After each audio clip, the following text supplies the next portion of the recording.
Pemerintah baru saja membuka keran investasi asing untuk pembangunan bioskop di tanah air. Kebijakan ini menuai pro kontra. Harapan agar bioskop semakin banyak dan merata berhadapan dengan kekhawatiran industri film asing mendominasi mengalahkan industri film Indonesia. Lalu bagaimana menyiasatinya? Reza Ardiansyah menelusurinya untuk Anda. Selasa 9 Februari 2016, suasana riuh mewarnai Gedung Pusat Perfilman Usmar Ismail, Jakarta. Pernyataan bersama pekerja kreatif film Indonesia terhadap revisi daftar negatif investasi sektor usaha film. Puluhan pelaku industri perfilman nasional menyuarakan dukungan kepada pemerintah. Para insan film Indonesia ini setuju dengan rencana pemberian izin penanaman modal di bidang perfilman bagi investor asing. Masuknya lebih banyak investasi akan memungkinkan lebih banyak lagi film diproduksi. Jadi dari angle manapun keuntungan kita 9, kerugian kita 1.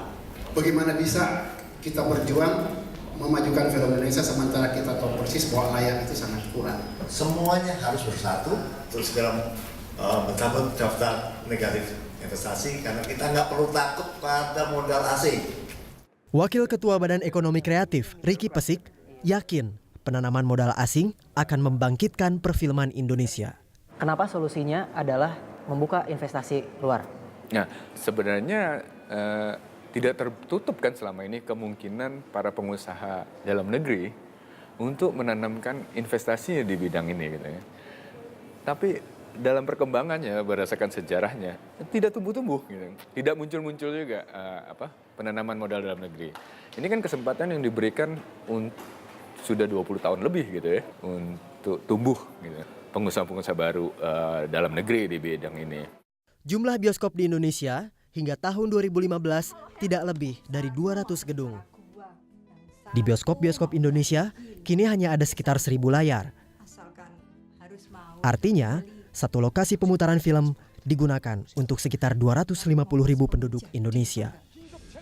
Bandingkan dengan Korea Selatan yang berpenduduk sekitar 50 juta jiwa dan memiliki 3.000 layar. Rata-rata, satu layar bioskop diperuntukkan bagi 16.000 warga negaranya. Maka tak heran, industri perfilman negeri ginseng semakin merajalela.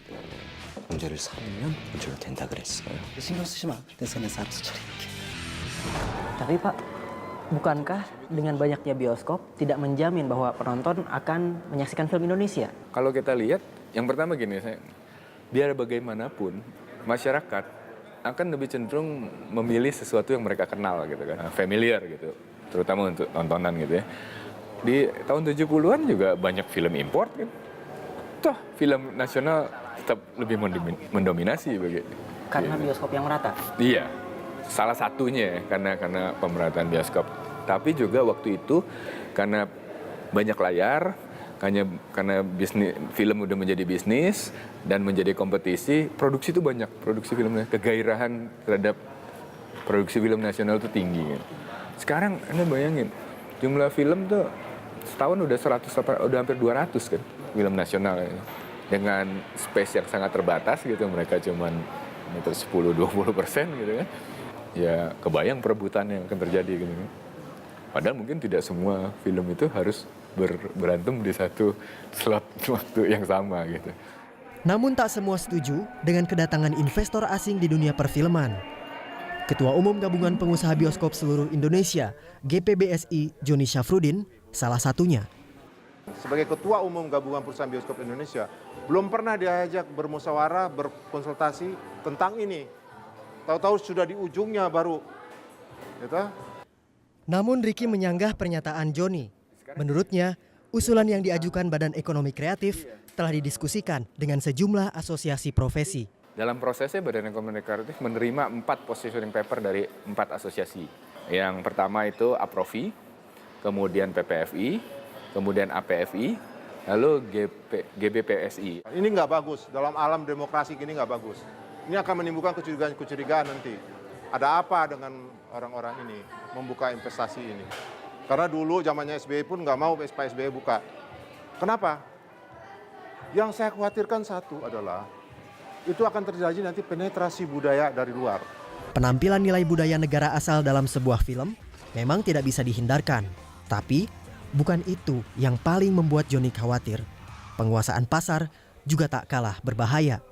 Dia nanti membawa boncengan-boncengan di belakangnya. Dia buka umpamanya salah satu kota, umpamanya di kota Madia. Film-film dia pasti, dia buka 5 layar apa 6 layar. Film dia pasti 50% filmnya dia masuk. Pasti itu. Kemudian ada 25% apa 30% film Amerika. MPA dan independen. Ini sudah kepikir nggak? Yang dikatakan tadi, film nasional perlu layar banyak. Enggak juga. Pertanyaan saya, film apa yang kita tonton di bioskop? Berapa persentase film asing yang kita tonton di bioskop? Ada datanya, Mas? Hah? Ada datanya bahwa Ya kalau menurut beberapa ini, ada perkiraan dari para pelaku bahwa yang saat ini tidak lebih dari 20% film lokal yang mengisi layar bioskop gitu. Artinya 80% lebih yang kita tonton memang film-film Hollywood kan, film-film luar gitu aja.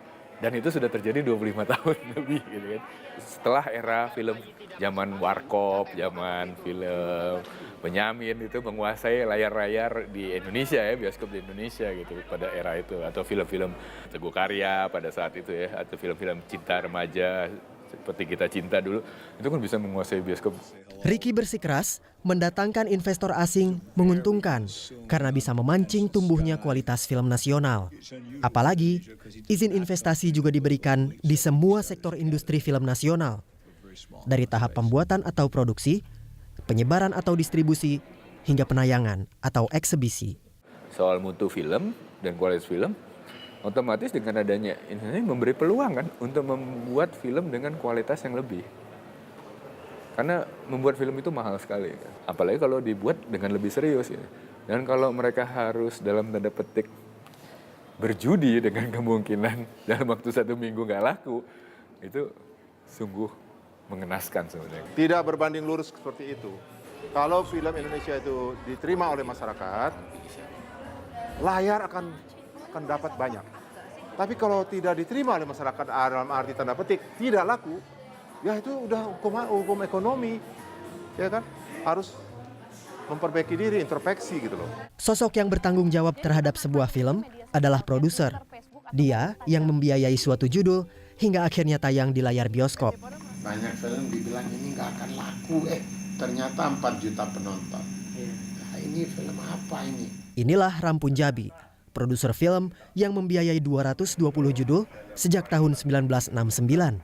Pria kelahiran Surabaya 72 tahun silam ini menyanggah kualitas sebuah film menentukan jumlah pendapatan. jadi kualitas tidak selalu beriring dengan keuntungan. Saya pikir kualitas tidak menjadi ukuran utama untuk menikmati sebuah film untuk penonton kita. Mereka lebih banyak cari karakter yang mengena di hati. Kalau gambarnya tidak begitu itu belum jadi tolak ukur menentukan sebuah film yang disukai atau tidak. Ram mencontohkan pendapatnya dengan sebuah fakta.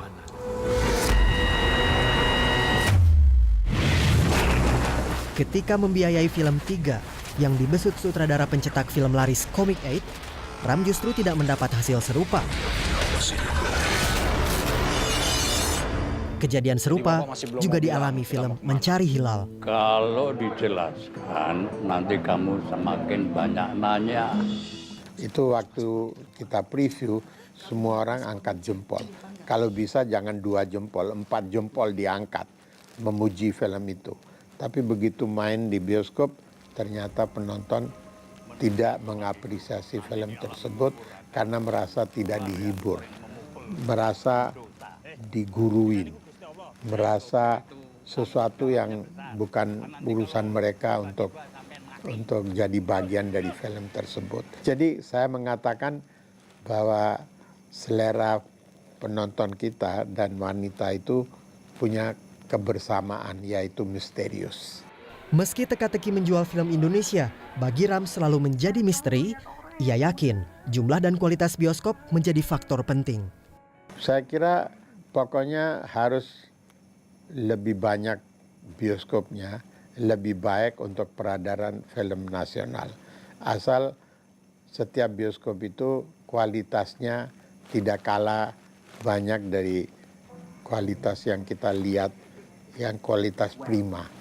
Jadi orang lebih baik bayar lebih mahal tapi dapat kenyamanan dan fasilitas tersebut. Namun, bioskop nyaman seperti yang disyaratkan RAM biasanya ada di pusat perbelanjaan. Fakta ini dibenarkan Ricky Pesik, sehingga pihaknya juga mendorong agar bioskop tidak hanya ada di mal.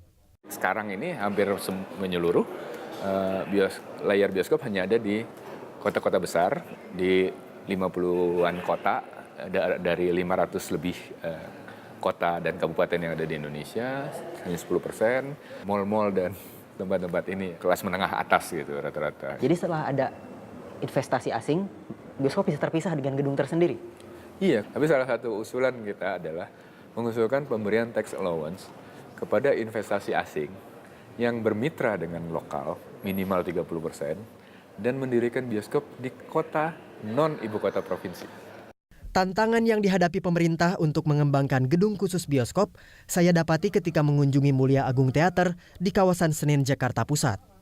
Berniat menyaksikan film nasional terbaru, saya ternyata disuguhi film lama. Saya katakan, itu film di situ main itu nggak benar, gitu. Tidak mengikuti standar ya SOP-nya, berbioskopan udah ketinggalan. Cuman saya sebagai ketua asosiasi kan nggak bisa saya suruh nutup, gitu. Itu kan izinnya dari Pemda. Ya, tanya ke Pemda dong, ke Gubernur Ahok tanya, gitu. Ya sorry aja ya di dalam itu yang apa yang terjadi. Saya nggak usah cerita. Ahok dong, suruh kepala dinas lihat sana. Dia punya kewenangan, saya nggak punya kewenangan, saya kan hanya menghimpun aja. Beragamnya tingkat dan jenis bioskop dinilai Badan Ekonomi Kreatif justru mempermudah masyarakat menikmati film menurut kelasnya masing-masing. Termasuk tidak hanya membangun bioskop yang terintegrasi dengan pusat perbelanjaan. Agar film Indonesia ditonton lebih banyak warga Indonesia. Mereka tahu bahwa segmennya bukan di atas, mereka langsung masuk di bawah. Tapi menjadi box office gitu, langsung. Tapi kalau kita belajar dari box office paling hebat di era sekarang, film Indonesia apa ya? Laskar Pelangi mungkin ya. Berapa penontonnya? 4 juta, 4,5 juta gitu. Korea dengan layar 3.000, film nasional box office itu 10 juta penonton.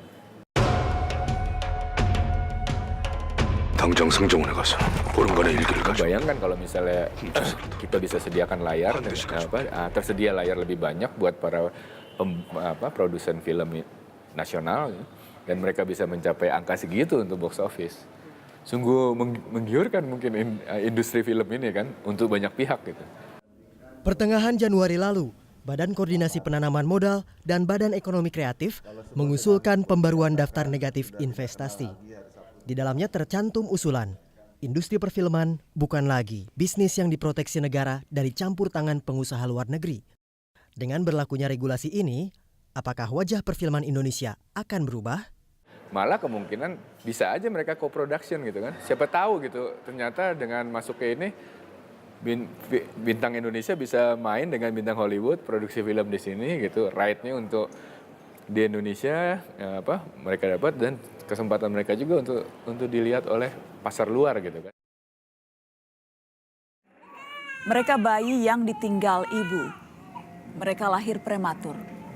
Butuh ASI. Kemana harus mencari? 360 segera kembali.